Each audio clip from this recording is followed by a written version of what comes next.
Hello and welcome back to a new video on PreOrderly's settings. So this video is going to be about product and variant settings. In this video, we are going to review the default setting to see what will happen to our variants if they go out of stock. And then we are going to change description text for one variant. And then we are going to change the button color for all of the variants under the same product. So basically on the number 2, we are going to see how variant settings works, and number 3, how the product settings work. In our products, we have one product that has 5 variants. Let's go in. So here we have ice and powder as 0 availability. If you remember from our default settings, let's go to our default settings. If you remember from our default settings, we were having app as enabled as a whole and default settings enabled as well. And here we have it as mode 2 as default setting. That means that if inventory reaches 0, that's the time to basically go pre-order.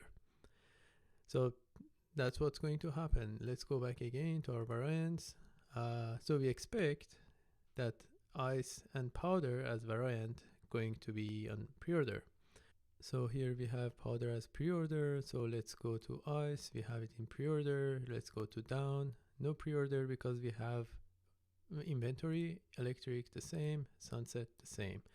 Still ice and powder, we have them as like pre-order. So default settings are applied to our variants. So let's go and change the description text for one of the variants. Imagine that for powder, we have it like in 1 week. We are going to have a delivery soon. So let's go in. And here, let's create settings for powder, add it.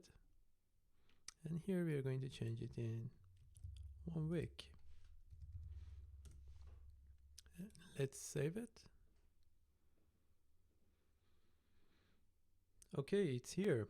Let's go back and check what has happened to this one.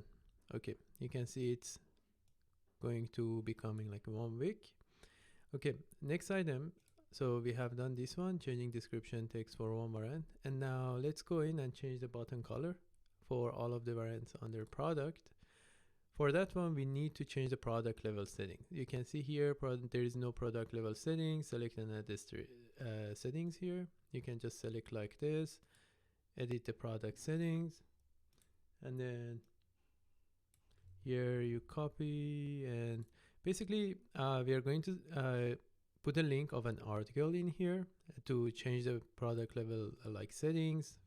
But generally, when we want to change the code, we do something like that. For example, for the text color, we can say, let's go for white. For basically background color, let's go for blue. And now let's save it. Okay, so we have it now. Let's go in and see what has happened. Okay, you can see that the background color changed to blue, text was white. Normal items, then we are not going to change them. It's the items on pre-order that we are going to change the colors. Okay, so we have reviewed our default settings. We have done it for one variant. We have done it under the products, and then we have it in here. Easily we can delete it if you like. First delete tries to delete the settings on both product and the variant, and the next delete will delete the product there as well. Yep, thank you.